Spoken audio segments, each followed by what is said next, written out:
Hey everyone, and welcome to a special episode of The Negotiation. I'm your host, Todd Embley.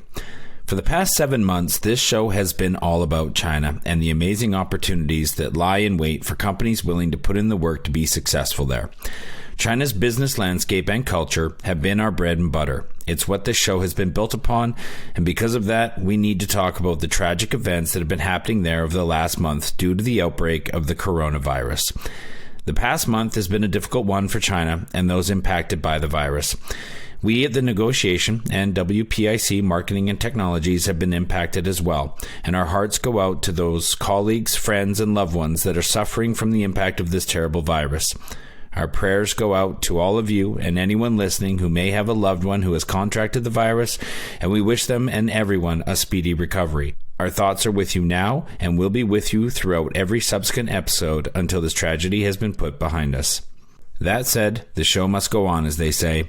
So with a heavy heart, we've asked our helmsman, Jacob Cooke, co-founder and CEO of WPIC Marketing and Technologies, if he would be kind enough to jump on for a quick discussion about the online and offline commercial landscape due to the coronavirus outbreak, what the data is showing us, given much of the country is shut in or closed for the time being, and what companies can be doing in the meantime to be prepared for the chapter that follows this one. Again, to everyone impacted by the coronavirus outbreak, our thoughts and prayers are with you. So, without further ado, here's my conversation with Jacob. Hey everybody, welcome back to The Negotiation. We're here with Jacob Cooke, one of the founders and partners at WPIC Marketing and Technologies, and we want to talk a little bit about and briefly cover the coronavirus, which we're all aware of now, and just do a lay of the land here. So Jacob, welcome to the show. We're just going to do a quick cover. Thanks for coming on today. Hi, Todd. Yeah, happy to do it. Let's just do high-level macroeconomic impacts across China. What's happening as a result of the virus with regards to the markets and e-commerce and whatnot happening over there? Well, to speak to the consumer part of the market, roughly before the crisis, 50% of purchases were made online and 50% were still traditional brick and mortar. Right now, brick and mortar is almost completely shut down in most major cities in China, suffering as people stay inside their apartments. And e-commerce is just starting to come back online. That's shifting consumer behaviors to a lot more online purchases. And then breaking it down even further, some online categories are doing better than normal. Okay. What industries can you point to that are suffering, and which ones might be benefiting from all this? Well, the food, first of all, even the imported food products are just flying off the shelves in terms of the platforms. We all know about masks and personal safety devices are booming. Vitamins, though, just stuff that's unrelated, more generic things, luxury jewelry, smaller items that people are buying to make themselves feel better. We've also got Valentine's Day coming up. We're going to see, in general, in terms of how that does. But outdoor activities, sporting equipment, these types of things are not doing as well. Can you speak to the consumer behavior changes? Well, we only are looking at about 5 or 6 days worth of data since purchasing really started to resume in a lot of those categories. We were really interested to see what we would see in terms of our data, but from what we're seeing so far is those purchases relatively seem to be up from the same time last year.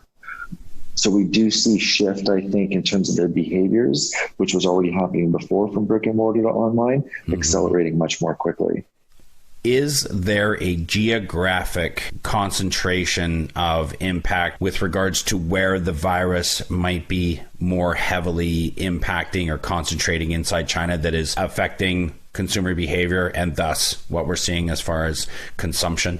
More dependent upon commercial behaviors right now is logistics networks and what's actually available to the consumer. So it might not be so much about choice, but necessity that people are being pushed online much more than they normally would. What about on the manufacturing side?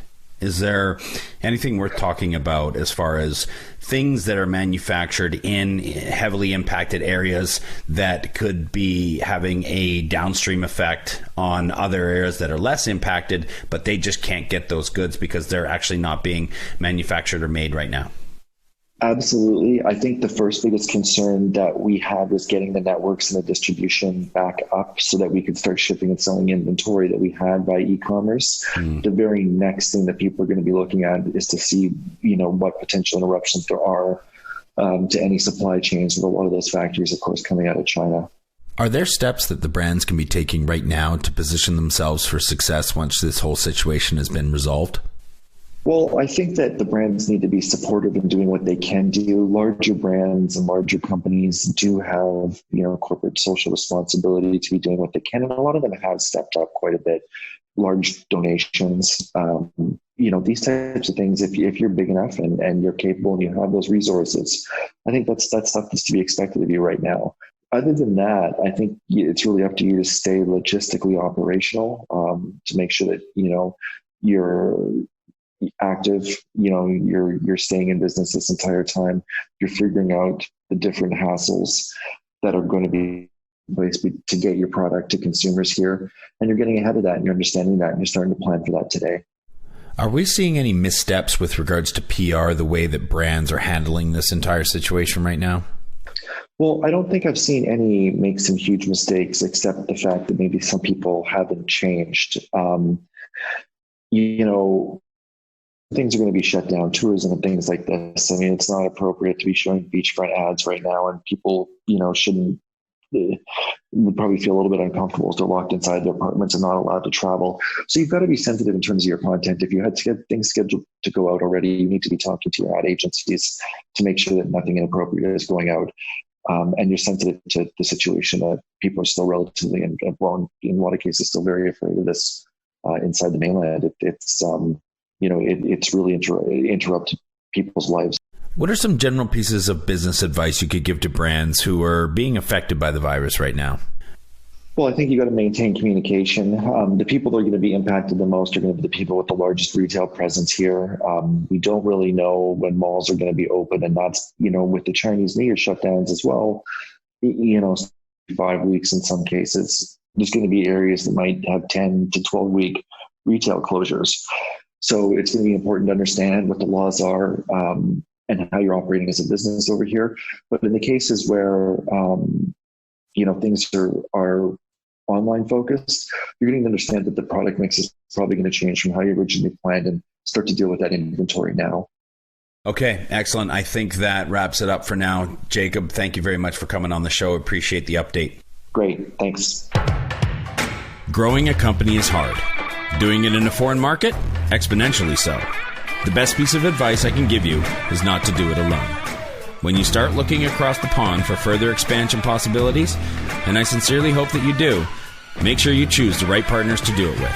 My good friends at WPIC Marketing Technologies have almost 20 years of experience helping brands just like yours enter China. I hope you enjoyed this episode of The Negotiation, and if you're interested in being a guest or want to connect with me or any of our team, please reach out to us at podcast@wpic.co. And be sure to rate, comment, and subscribe wherever you get your podcasts.